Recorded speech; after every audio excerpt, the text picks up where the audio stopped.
Salut à tous, c'est Strix. Aujourd'hui nous allons parler de la folle théorie sur les voitures de car. La franchise car se passe dans un univers où ne vivent que des voitures, aucun humain, aucun animal.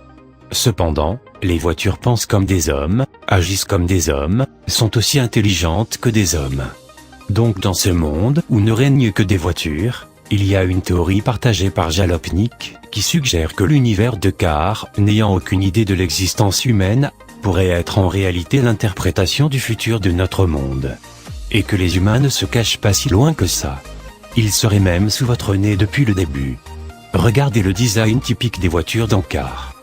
Par voiture, vous vous dites qu'il doit être anormal, voire évident qu'elle soit dessinée avec des fenêtres, des rétroviseurs, et des portières.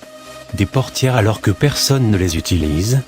Les voitures sont beaucoup trop petites pour qu'elles puissent se transporter entre elles. Et des fenêtres alors que personne n'a besoin de regarder au travers, à part des humains. Avouez que ces voitures sympathiques ont quand même beaucoup de points communs avec l'homme, même si les apparences laissent croire le contraire.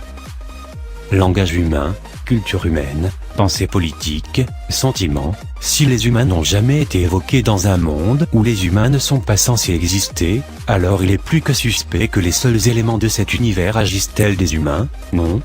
Alors qu'en est-il réellement? Comment ces véhicules peuvent-ils justement afficher autant de ressemblances avec l'homme? Et si les humains étaient les voitures elles-mêmes? Si les humains faisaient vivre les cars? Connaissez-vous la théorie de l'homonculus? L'homonculus, ou petit homme en latin, peut représenter un grand nombre de concepts, différents selon les auteurs et les contextes. L'un des premiers à en faire mention se nomme Paracels, et dans son ouvrage Liber de Imaginibus, ch. 12p502, il décrit un homonculus comme une figurine de terre, en cire ou encore en métal à l'apparence humaine. C'est donc grâce à l'alchimie que cet être à ressemblance humaine sera façonné.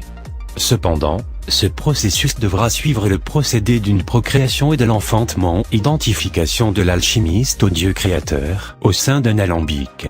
Il y a tout un procédé, que décrit l'auteur Paracels. Mais le but est clair, faire grandir un humain fabriqué synthétiquement et le faire grandir jusqu'à la manifestation de l'intelligence. Voici donc de ce qu'il en est de la nouvelle théorie sur les voitures car. L'univers de car est né d'une autre et a commencé des décennies après notre ère. Les voitures autonomes sont devenues communes. Certaines communautés ont commencé à développer, par prévention, des voitures mainstream où les gens pourraient continuer à conduire leur propre véhicule. C'est là que le désastre est apparu, une calamité biologique tue la plupart des individus et seule survit la communauté des alchimistes et leurs inventions. Pour se protéger du virus, le seul remède est de rester loin des villes touchées et de se protéger dans son véhicule. Petit à petit, des interfaces cybernétiques entre humains et automobiles se sont développées. La relation symbiotique continua de grandir et devint de plus en plus forte. Les voitures sont devenues les nouveaux corps protecteurs des hommes, les tenant à l'écart de tout risque de contamination. Et concernant sa source d'énergie, on vous le donne en mille.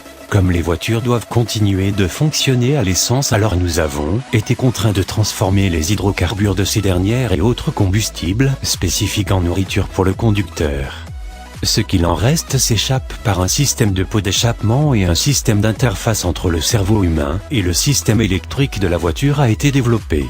Voilà pourquoi les cars sont si proches de la personnalité, la culture et l'intelligence humaine, c'est parce que dans le fond, ces voitures sont humaines. Littéralement parlant. C'est pourquoi vous ne verrez jamais les portes de ces voitures s'ouvrir, ni avoir un toit convertible style cabriolet et surtout, pourquoi elles peuvent employer des armes à feu. Une voiture peut être tuée si l'humain à l'intérieur meurt. Voici à quoi pourraient donc ressembler les cars si cette théorie se trouvait réfutée. Merci d'avoir regardé la vidéo, n'hésitez pas à vous abonner, pour plus de vidéos, et mettre un j'aime merci.